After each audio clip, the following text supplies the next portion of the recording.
2025 সালের আইপিএলে হার্দিক পান্ডিয়া সহ মুম্বাই ইন্ডিয়ান্স পুনরায় হবে কিনা সেটা নির্ভর করতে সম্পূর্ণ 2025 সালের এই মেগা অপশনের উপর। হাই গাইস, আমরা চলে এসেছি আমাদের চ্যানেলে আরও একটি ক্রিকেট রিলেটেড ভিডিও নিয়ে। তাহলে আমরা এখন চলে আসি দ্য ক্যাপ্টেন্সি ডিবেট নিয়ে। চলতি বছরের আইপিএলে মুম্বাই ইন্ডিয়ান্সের ক্যাপ্টেন কে হবে এই বিষয়ে আমাদের মনে অনেক ধরনের প্রশ্ন জাগে। রোহিত শর্মা নাকি হার্দিক পান্ডিয়া নাকি সূর্যকুমার যাদব? তবে আমাদের বুমরাকে ছেড়ে দিলেও হবে না, কারণ বুমরা যে হিসাবে বলা, ঠিক আছে, ও যে হিসাবে মুম্বাই ইন্ডিয়ান্সকে মানে 2014-15 থেকে মুম্বাই ইন্ডিয়ান্সকে যেভাবে সার্ভিস করে আসছে সেরকম কিন্তু সে সম্মান পায় না। কারণ রোহিত শর্মার পরে যদি কেউ ক্যাপ্টেন হয় তাহলে সেটা বুমরা নাহলে স্কাই হবে, কিন্তু আগেরবার হার্দিক পান্ডিয়াকে যখন মুম্বাই ইন্ডিয়ান্স গুজরাট থেকে নিয়ে আসে তখন তাদের মধ্যে একটা দু রকমের ভাবে দলের সৃষ্টি হয়, তাই না? তবে বিগত বছরে মুম্বাই ইন্ডিয়ান্সের ক্যাপ্টেন্সি নিয়ে যে গোলযোগের সৃষ্টি হয়েছিল সেটা হয়তো মুম্বাই এবার সেটার অবসান ঘটাবে, এবং মুম্বাইয়ের যে ফ্যান আছে তাদের একটা হতাশার যে প্রতিচ্ছবি দেখা গেছে সেটা অবসান ঘটবে। হ্যাঁ, সেটা তারা হয়তো এবার যে রিটেন হবে, যে মেগা অকশন হবে, সেই মেগা অকশনে কে মানে প্লেয়ারদের রিটেন করে তারা এই সমস্যাটা গোলযোগ মেটানোর চেষ্টা করবে, যাদের ইনস্টাগ্রাম সহ টুইটার সহ যেসব সোশ্যাল মিডিয়ার যেসব প্ল্যাটফর্মে তাদের যে ফ্যান ফলোয়ারগুলো কমে গেছিলো সেগুলো আবার তারা রিক্যাপ করার চেষ্টা করবে। হ্যাঁ, 2025 আইপিএলের যে রিটেনশনটা হবে সেই রিটেনশনে মনে হয় মুম্বাই ইন্ডিয়ান্স কখনোই হার্দিক পান্ডিয়াকে ছাড়বে না, কারণ হার্দিক পান্ডিয়াকে সে আগের বার হচ্ছে 100 কোটির উপরের টাকা দিয়ে এনেছে মুম্বাই।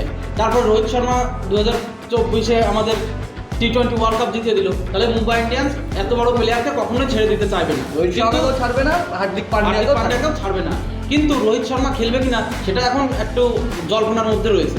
আর বুমরা যেরকমভাবে মুম্বাই ইন্ডিয়ান্সকে 2014-15 সাল থেকে চালিয়ে নিয়ে আসছে, যেইভাবে বুমরার যে খপটা, সেই খপটা যেইভাবে অন্যান্য টিমদের দেখাচ্ছে বুমরা, সেহেতু মুম্বাই ইন্ডিয়ান্স কখনোই বুমরাকে ছাড়বে না।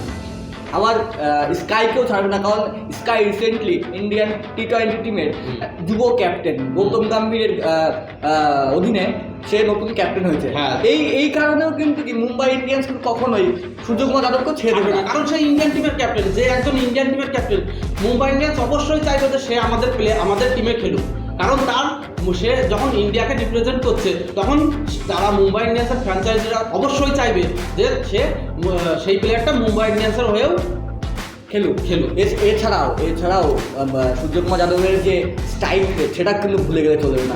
সে বিশ্বের এক নম্বর T20 প্লেয়ারদের মধ্যে গণনা করা হয় তাকে। তার যে স্টাইল মারা সেটা কিন্তু খুব কম প্লেয়ারদের মধ্যেই দেখা যায়। এটা খুব কম প্লেয়ারদের মধ্যে দেখা যায়। আর সূর্যকুমার যাদব তো প্রকৃত একটা T20 ফরম্যাটের, আর আইপিএল যেহেতু T20 ফরম্যাটে খেলা হয় সেজন্য সে অবশ্যই রিটেন হবে আমার মনে হয়। মুম্বাই ইন্ডিয়ান্স কখনো তাকে মানে ছাড়ার কথা কল্পনাও করতে পারে, কল্পনাও না। হ্যাঁ, এরপর যদি চলে আসে মিডিল অর্ডার ফিনিশারে, তাহলে মুম্বাই ইন্ডিয়ান্স একটা প্লেয়ারকে যদি রিটেন করতে হয় তাহলে হয় সেটা তিলক বর্মা হবে, তাহলে টিম ডেভিড হবে। কারণ টিম ডেভিডকে মুম্বাই ইন্ডিয়ান্স এনেছিল যখন আমাদের পোলার্ড হচ্ছে রিটায়ার হয়েছিল, তার পরিবর্তে টিম ডেভিডকে নিয়ে এসেছিল। টিম ডেভিড সেই কাজটা করে যেই কাজটা এতদিন ধরে পোলার্ড করতো। আর তিলক বর্মাকে তারা ছেড়ে দিতে পারে, কারণ মিডিল অর্ডারের একটা প্লেয়ারকেই রাখতে হবে, আর 6টার বেশি তো প্লেয়ার রিটেন করা যাবে না, তাই না? কিন্তু ঈশান কিষানের ব্যাপারটাও মনে রাখতে হবে যে ঈশান কিষান আমাদের মুম্বাই টিমের যে কিপিং করে সেই বিষয়টা কিন্তু মাথায় রাখতে হবে যে ঈশান কিষানকে কী করবে, সে রিটেন করবে না ছেড়ে দেবে, সেটাও কিন্তু মাথায় রাখতে হবে। তবে 2025 সালে আইপিএল মেগা অকশনে মুম্বাই ইন্ডিয়ান্স কোন প্লেয়ারকে রিটেন করছে আপনাদের মনে হয় সেটা আমাদের কমেন্ট সেকশনে কমেন্ট করে জানান। আমার মনে হয় মুম্বাই ইন্ডিয়ান্সের পরবর্তী ক্যাপ্টেন বা নতুন ক্যাপ্টেন হিসেবে আমাদের যে পুরনো ক্যাপ্টেন ছিল রোহিত শর্মা, তাকে ফিরিয়ে আনা মুম্বাই ইন্ডিয়ান্সের কর্তব্য।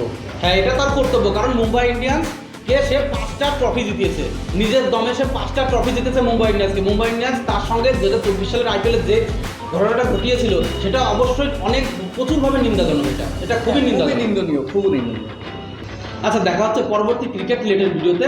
আর এইরকম ক্রিকেট রিলেটেড আপডেট পাওয়ার জন্য আমাদের চ্যানেলটাকে অবশ্যই সাবস্ক্রাইব করবেন, লাইক অ্যান্ড শেয়ার অবশ্যই করবেন। আর এর পাশাপাশি যদি ফেসবুক থেকে দেখেন তাহলে আমাদের পেজটাকে অবশ্যই ফলো করবেন।